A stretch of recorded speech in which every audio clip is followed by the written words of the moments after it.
같지 않습니다. 예.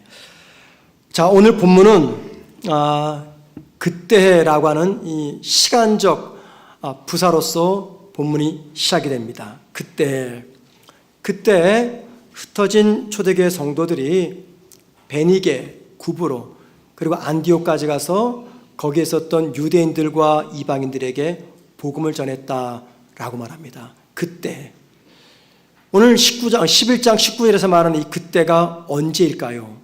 그때가 언제인지 알려면은 사도행전 8장 1절 말씀을 좀 보셔야 되는데 한번 보겠습니다. 사울은 그가 죽임을 당함을 마땅히 여기더라. 그날에 예루살렘에 있는 교회에 큰 박해가 있어 사도 외에는 다 유대와 사마리아 모든 땅으로 흩어지니라.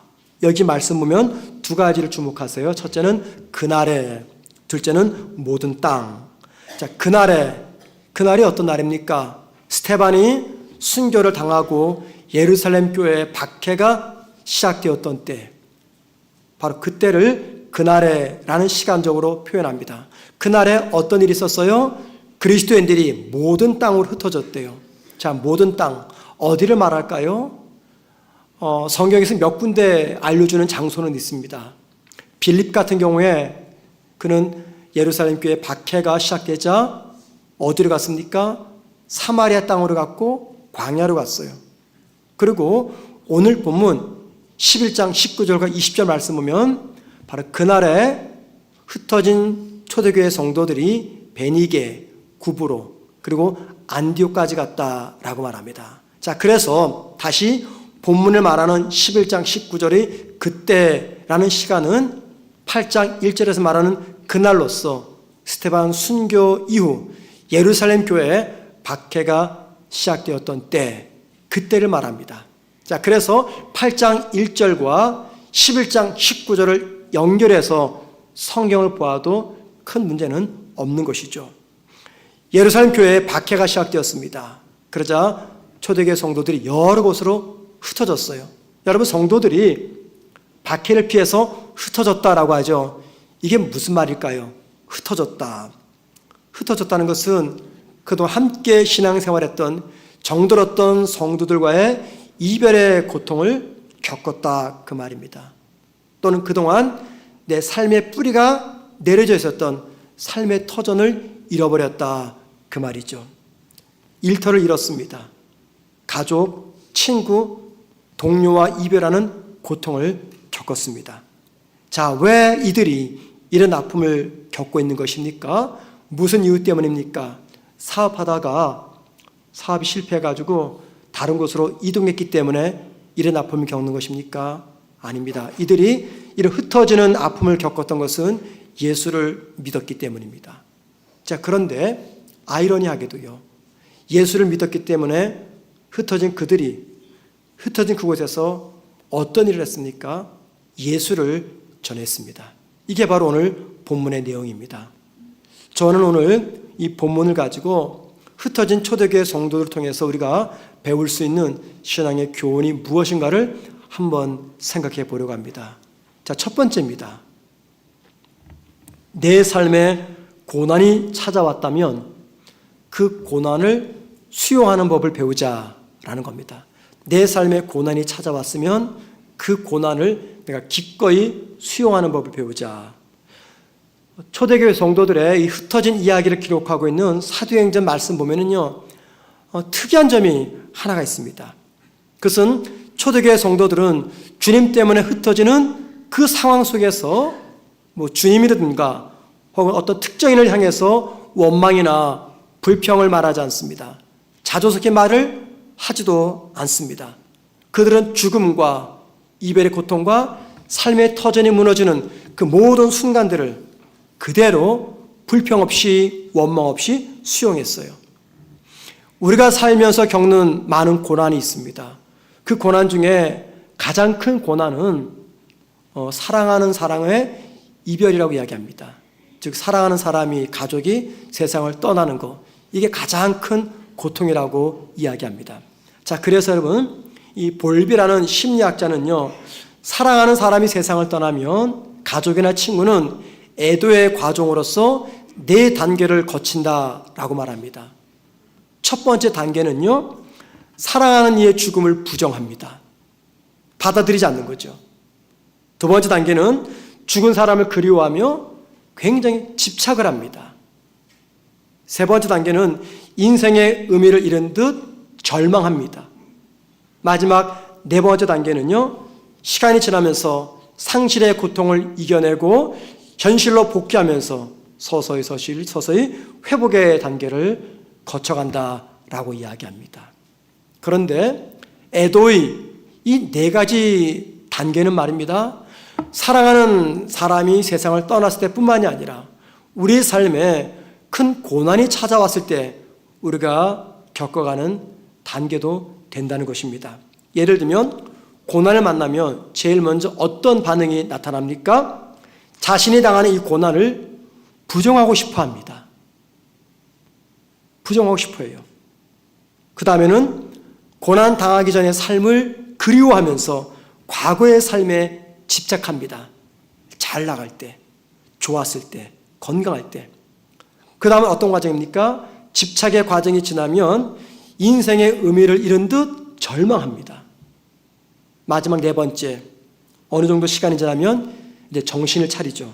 그리고 고난의 현실을 수용하면서 회복을 위해서 노력합니다. 대부분의 사람들은 이 고난을 만나면 이 네 단계의 과정을 거쳐갑니다. 그런데 여러분, 초대교회 성도들은요, 박해라고 하는 이 고난을 만났을 때 첫 번째, 두 번째, 세 번째 단계를 거치지 않고 그냥 네 번째 단계로 넘어갔습니다. 즉 자기들의 닥친 환난과 박해를 부정하지 않았습니다. 그 고난 때문에 원망하거나 불평하지도 않았습니다. 대신 고난의 현실 그대로 그들은 수용했습니다. 그 이유가 뭐 때문일까요?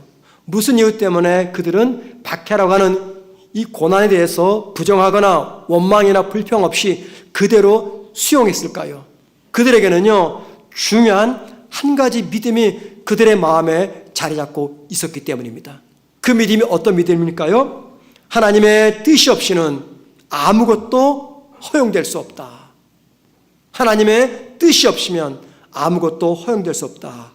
이 말이 무슨 말일까요? 이 말은 나의 잘못으로 인한 고난이든 또는 다른 사람의 잘못으로 인해 찾아온 고난이든 거기에는 하나님의 뜻이 분명히 있음을 믿었다는 것입니다. 그래서 초대교회 성도들은요, 다음과 같은 믿음의 고백을 했을 것이에요. 하나님의 뜻이 없이는 아무것도 허용될 수가 없다. 믿음으로 살아갈 때 고난은 당연한 것이다. 그러므로 내 삶에 찾아온 이 고난을 내가 피하지 말고 부정하지 말고 수용하자. 그래서 그들은 자기들의 찾아온 그 고난을 수용할 수가 있었던 거죠. 여러분, 우리 모두는 누구를 막론하고 이 땅을 살면서 고난과 함께 평생 동행해야 됩니다. 그러니까 고난은 저와 여러분의 인생의 가장 친근한 동반자라는 것입니다. 한번 생각해 보자고요. 2023년 한 해 동안에 크고 작은 아픔이 있었지 않습니까? 때로는 실패도 겪었습니다. 때로는 사람들로부터 거절당함도 겪었습니다. 때로는 이별 등과 같은 아픔도 겪었어요. 그 중에는 정말 수용하기 어려운 사건들도 있었습니다.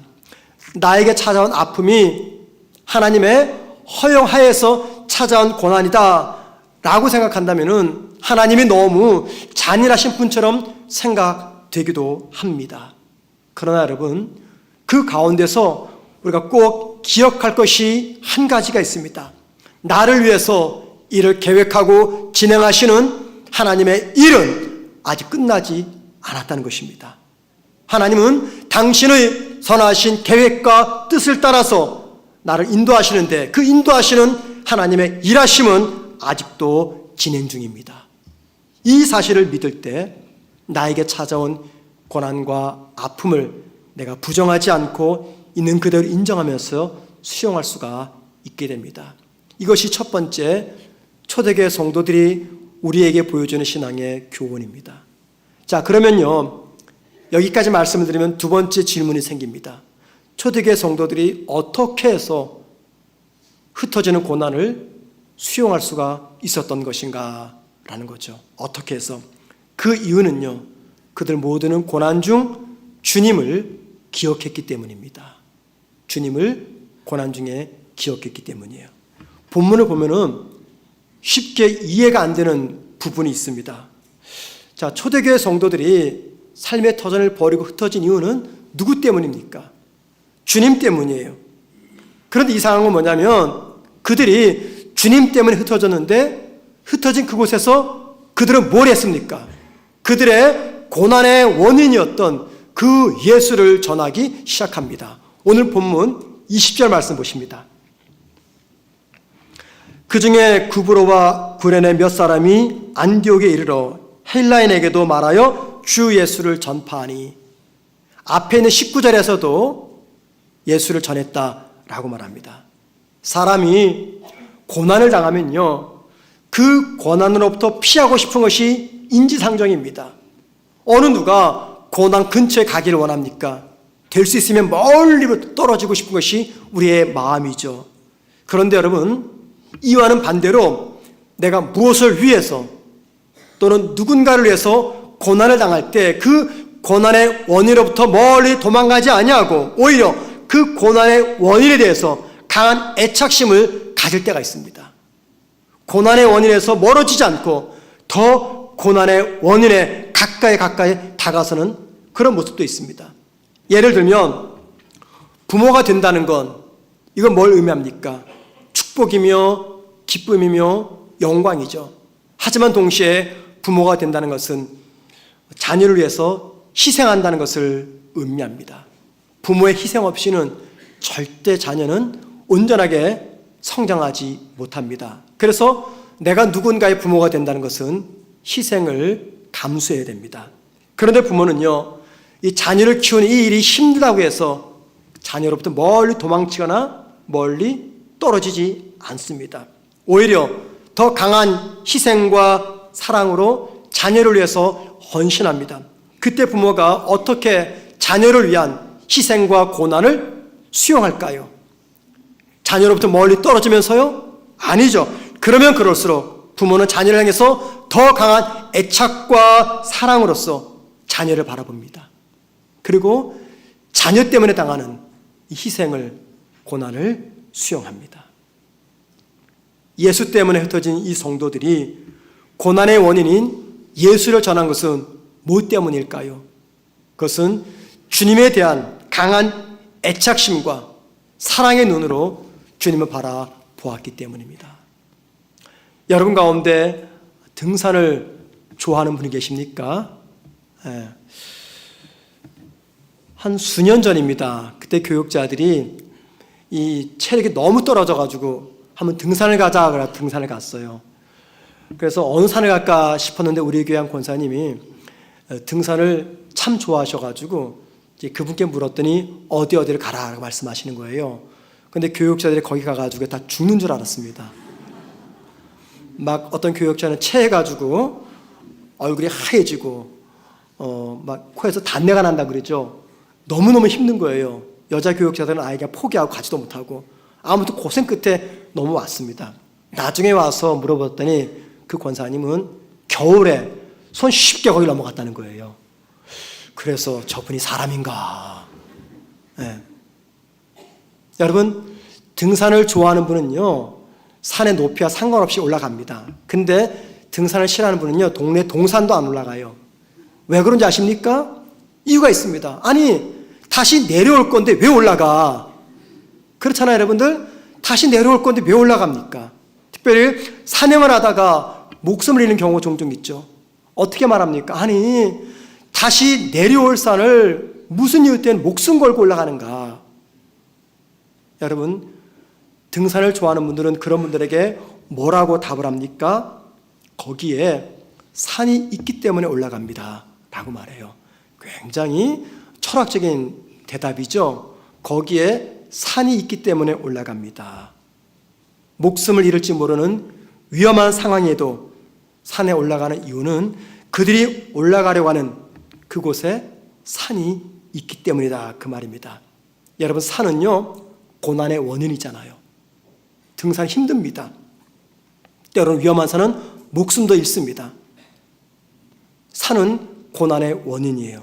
그런데 그 고난의 원인에 강한 애착을 갖고 있기 때문에 여전히 그분들은 목숨을 걸고 산을 올라가는 거예요. 이건 저와 여러분에게 중요한 것을 알려줍니다. 여러분, 왜 성도가 고난을 수용하면서 고난의 자리를 그대로 지키는 것입니까? 왜 고난을 수용하고 고난 중에도 믿음의 자리를 지키는 것입니까? 그것은요, 비록 내가 당하는 고난이 하나님의 뜻이라고 하여도, 혹은 내가 당하는 고난이 하나님께서 허용하셨다 할지라도 그 하나님 아버지가 나의 아버지가 되시기 때문에 고난의 원인인 하나님을 사랑하는 것입니다. 그렇기 때문에 고난을 수용하기 위해서 여러분, 가장 중요한 자세는요, 하나님을 기억하는 거예요. 하나님을 바라보는 것입니다. 그 이유는 고난을 이겨낼 힘이 하나님을 바라보고 하나님을 기억하고 하나님을 사랑할 때 주어지기 때문입니다. 주님 뜻 때문에 당하는 고난이든, 혹은 내가 실수해서 당하는 고난이든, 혹은 사람들이 실수해서 잘못해서 당하는 고난이든, 그 고난 앞에서 무너지지 않고 오히려 그 고난을 통해서 더 넓은 은혜의 바다로 나아가기를 원하신다면 여러분, 이 고난을 수용하셔야 됩니다. 고난을 수용하기 위해서 주님을 기억하고 주님 바라보고 주님 사랑하셔야 돼요. 왜냐하면 주님을 바라보고 주님을 기억하고 주님을 사랑하는 것이 세상을 이기는 가장 강력한 힘의 원천이 되기 때문입니다. 자, 또 하나 우리가 궁금한 것이 있어요. 초대교회 성도들이 박해라는 고난이 찾아왔을 때 주님을 기억하면서 그 고난을 수용했습니다. 고난을 수용한 다음에 그들은 어떻게 살았습니까? 그들은 고난을 당하기 전에 했던 그 일을 고난 당한 이후에도 계속해서 진행했습니다. 즉, 고난이 찾아왔다고 해서 자기들이 할 일을 중단한 것이 아니라 계속해서 진행했다 그 말입니다. 예를 들면 8장 4절과 사도행전 11장 19절 20절 말씀 보면은요, 예루살렘 교회에 박해가 시작되었을 때 흩어진 성도들이 흩어진 곳에서 무엇을 했는지 알려집니다. 먼저 8장 4절 말씀 보십시다. 그 흩어진 사람들이 두루다니며 복음의 말씀을 전할세. 11장 19절입니다. 흩어진 자들이 베니게와 구브로와 안디옥까지 이르러 유대인에게만 말씀을 전하는데 20절 그 다음 절입니다.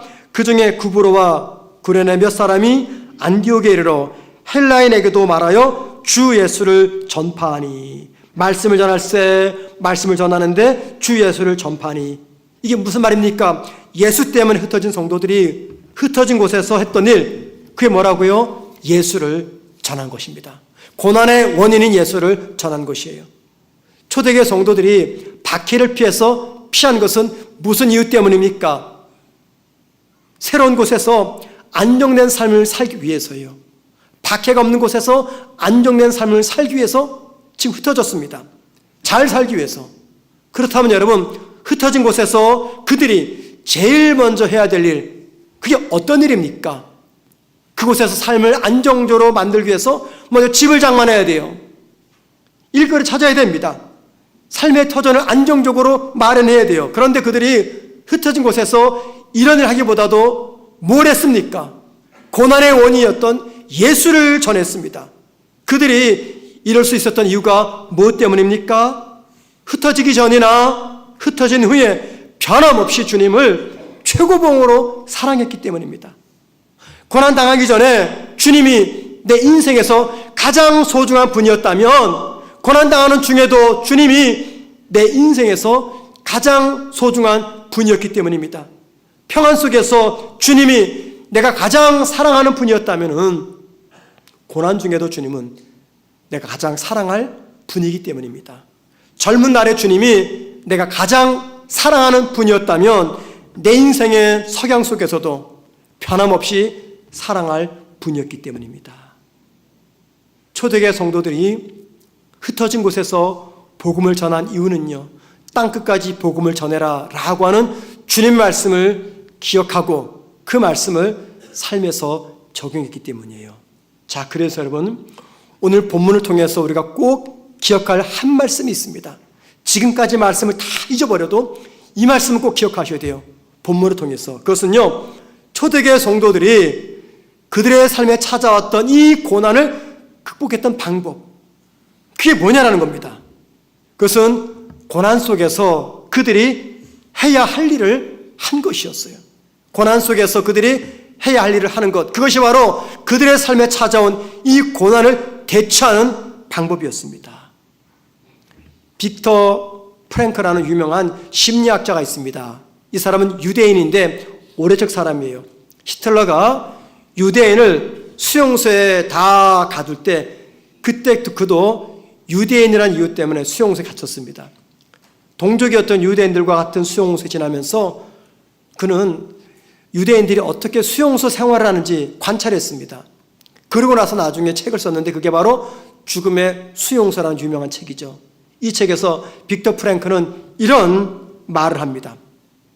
고난 속에서 포기한 사람에게 고난은 저주이지만 고난 속에서 고난의 의미를 발견한 사람에게 고난은 놀라운 축복일 수가 있다. 고난 속에서 포기한 사람에게 고난은 저주이지만 고난 속에서 고난의 의미를 발견한 사람에게 고난은 놀라운 축복일 수 있다. 여러분, 왜 고난의 의미를 발견한 사람에게 이 고난은 축복일까요? 왜 그럴까요? 그 이유는요, 고난의 의미를 발견하게 되면은요, 고난 이전에 하지 않던 그 일을 고난당한 후에 새로 시작하기 때문입니다. 고난의 의미를 알게 되면은요, 고난당하기 전에 하지 않았던 그 일들을 고난당한 후에는 하기 때문에 고난의 의미를 발견한 사람에게 고난은 저주가 아니라 축복이다, 그 말이에요. 여러분, 고난을 당하면 사람들이 다양한 반응을 보입니다.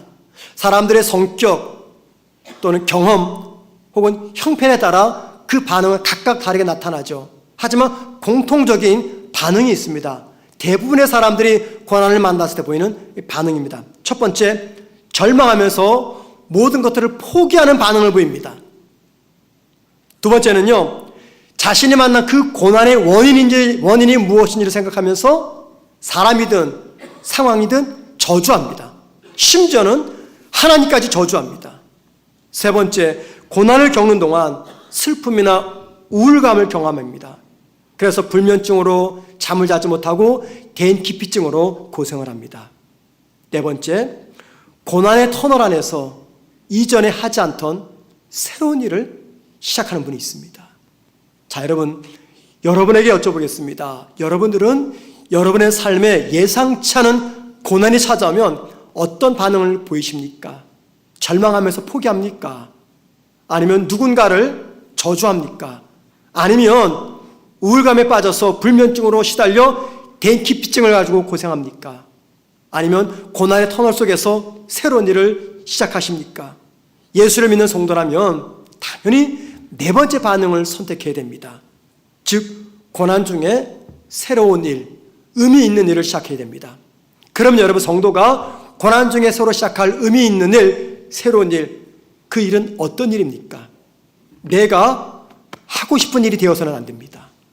반드시 하나님이 기뻐하시는 일을 하셔야 됩니다. 내가 원하는 일이 아니라 하나님이 기뻐하시는 하나님의 일을 시작하셔야 됩니다.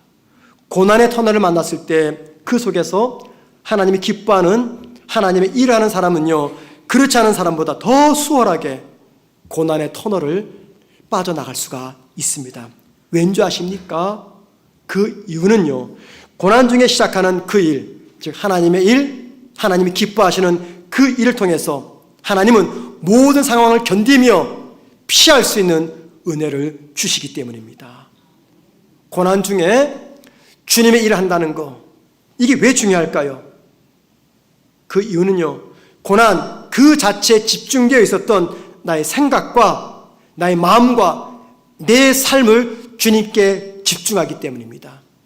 여러분, 사람은요, 누구를 막론하고 심경 고난이 찾아오면 생각, 마음, 삶의 모든 것들이 그 고난에 집중되어 있습니다. 그럼 여러분, 그 고난에 내 삶 전체가 집중된다고 해도 그 고난의 문제가 해결됩니까? 해결 안 됩니다. 오히려 고난의 문제에 집중한 채 주님을 보지 않으면 신경 쇠약증에 걸려요. 불면증으로 고생합니다. 마침내 패배의식에 빠지게 됩니다. 그렇게 되면 고난에 함몰되어서요, 내가 주님도 잃고 믿음도 잃어버리게 됩니다. 그러나 고난 중에 주님을 생각하면서 주님을 위한 새로운 일을 시작해 보십시오. 그러면 고난에 집중되어 있었던 나의 시선이 어느 순간인가 주님을 바라보게 될 것입니다. 그리고 주님을 바라보게 되면 주님이 나에게, 당신을 바라보는 나에게 고난을 이겨낼 수 있는 힘을 주시고 고난을 풀 수 있는 사람들의 마음을 움직여 주실 겁니다. 살다 보면은 우리 모두가 예상치 않은 어려움을 만날 때가 있습니다. 그때 여러분, 절망만 하지 마시고 이렇게 한번 기도해 보세요. 하나님, 제가 지금 정말 감당하기 어려운 문제를 만났습니다. 고난을 만났습니다. 하나님, 이 고난 속에서 내가 새로 시작할 하나님의 일이 무엇입니까? 하나님, 내가 지금 감당하기 어려운 문제를 만났는데 이 속에서 내가 해야 될 하나님께서 원하시는 일이 무엇입니까?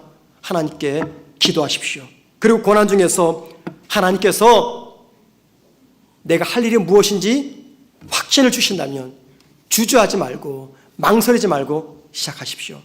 고난의 터널 속에서 절망하지 말고, 고난의 터널 속에서 사람과 환경 탓하지 말고 고난의 원인만 찾지 마시고 적극적으로 하나님께서 기뻐하실 일을 시작해 보십시오.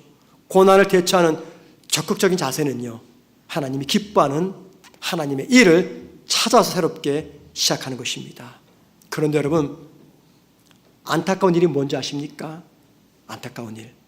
많은 성도들 중 고난을 만나면 제일 먼저 중단하는 게 이게 하나님의 일이에요.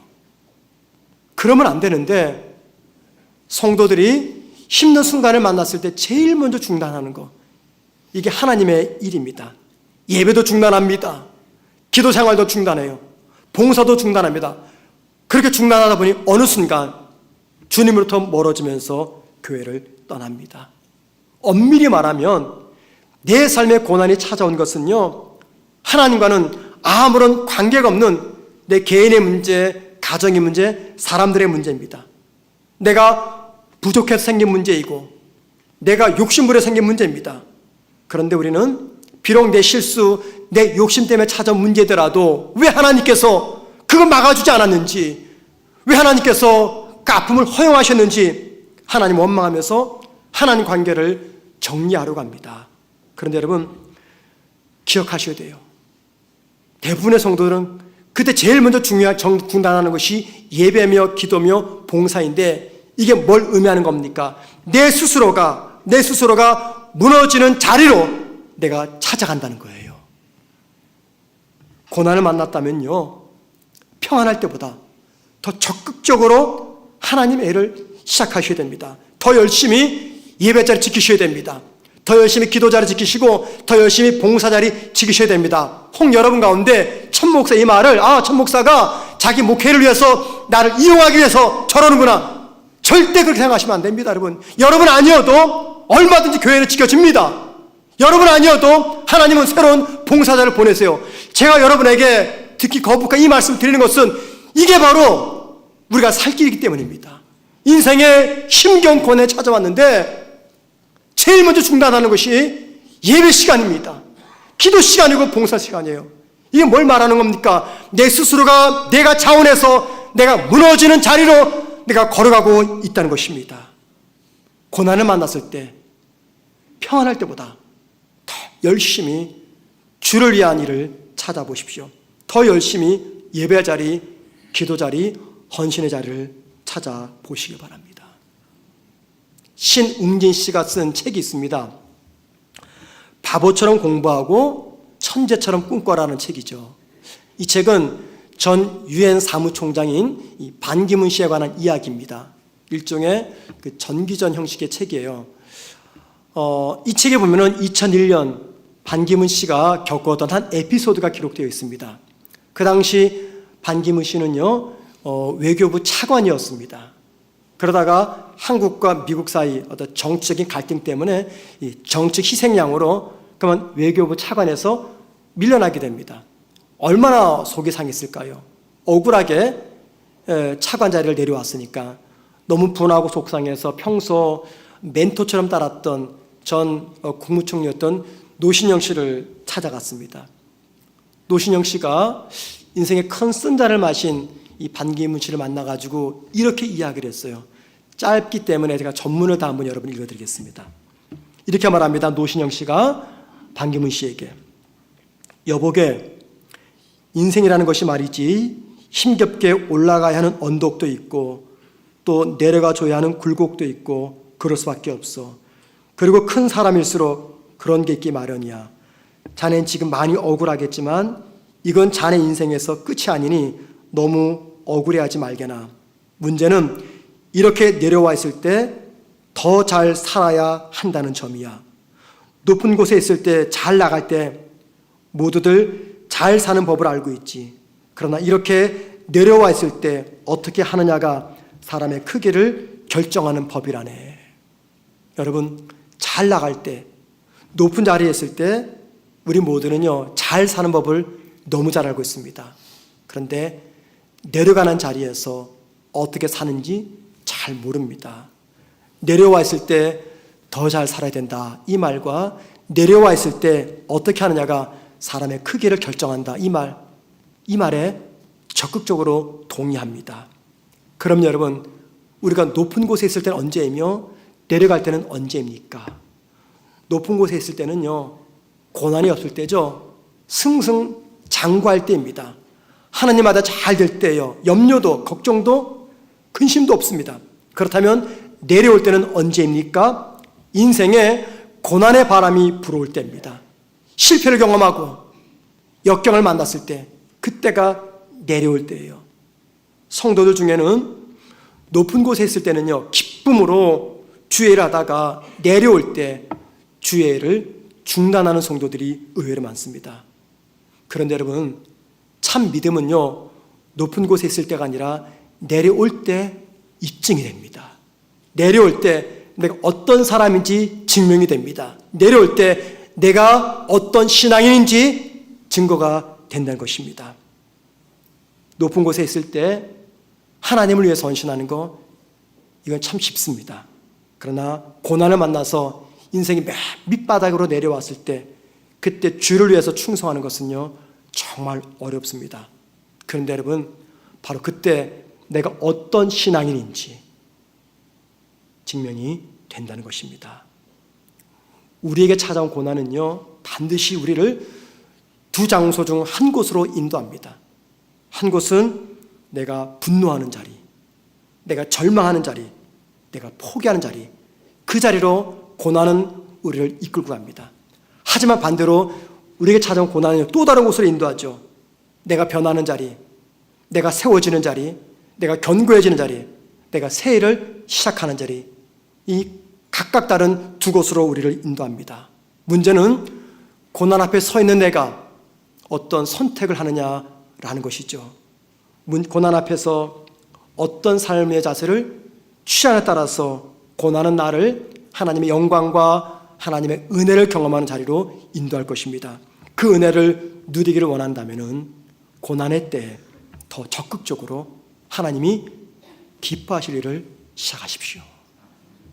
우리가 즐겨 부르는 찬양 중에 주의 길을 가리라는 제목의 찬양이 있습니다. 가사가 이렇죠.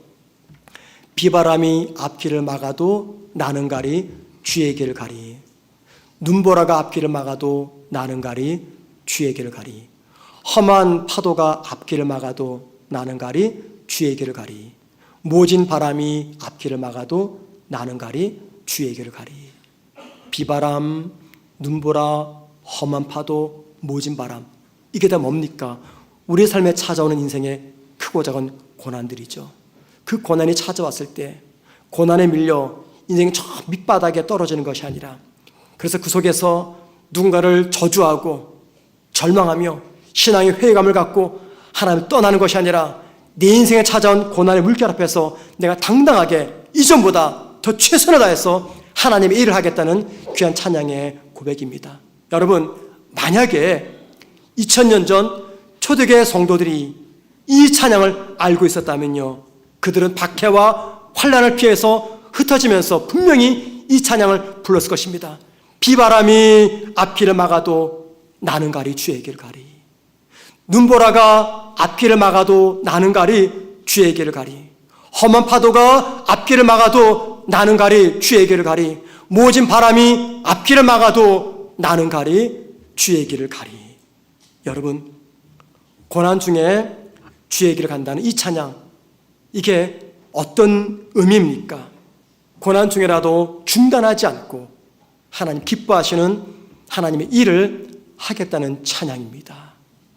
살다 보면은 자녀들 문제 때문에, 배우자 문제 때문에, 또는 가족의 문제 때문에 내가 고난을 겪을 때가 있습니다. 살다 보면은 직장과 사업과 돈 문제 때문에, 건강의 문제 때문에, 인간관계 때문에, 심지어는 내가 사랑하는 교회 때문에 내가 아픔을 겪을 때가 있습니다. 여러분, 그 고난을 이길 수 있는 최선의 방법이 무엇입니까? 고난을 수용하셔야 돼요.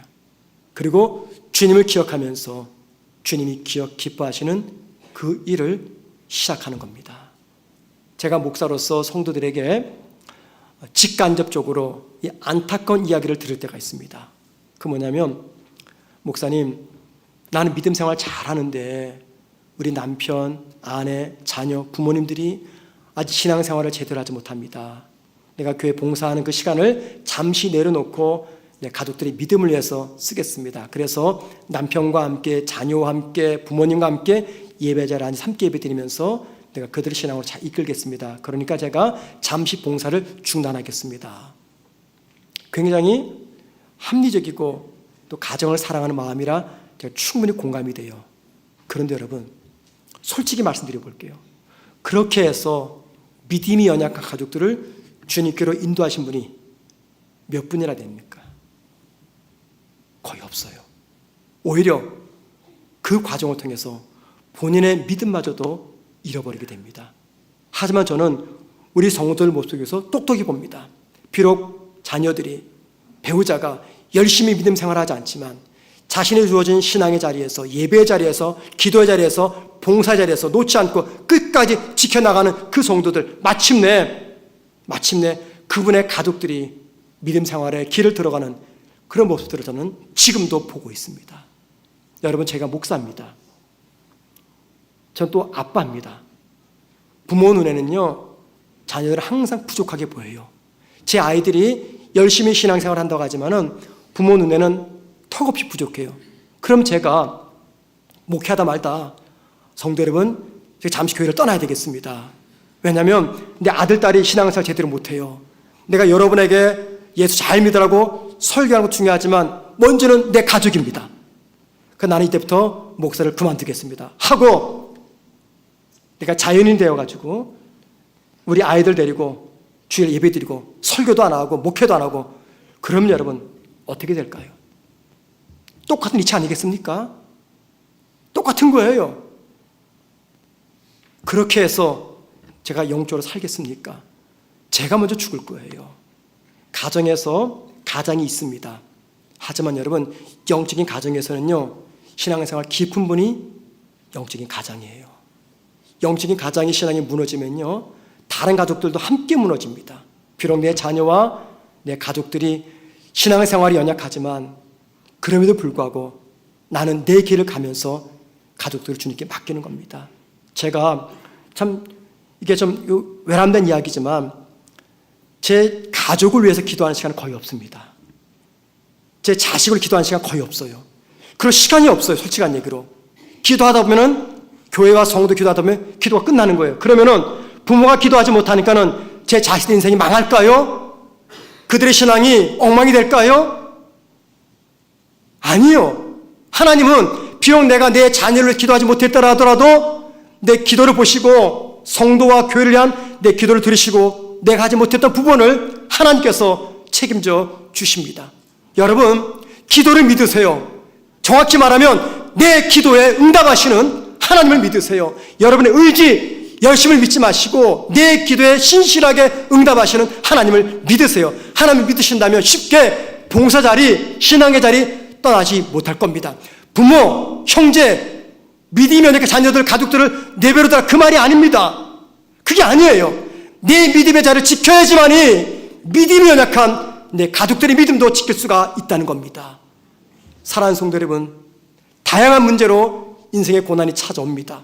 고난을 주님 바라보시면서 수용하십시다. 더 나아가 고난 중에 주님, 내가 할 일이 무엇입니까? 하나님이 가장 기뻐하실 그 일을 시작해 보십시오.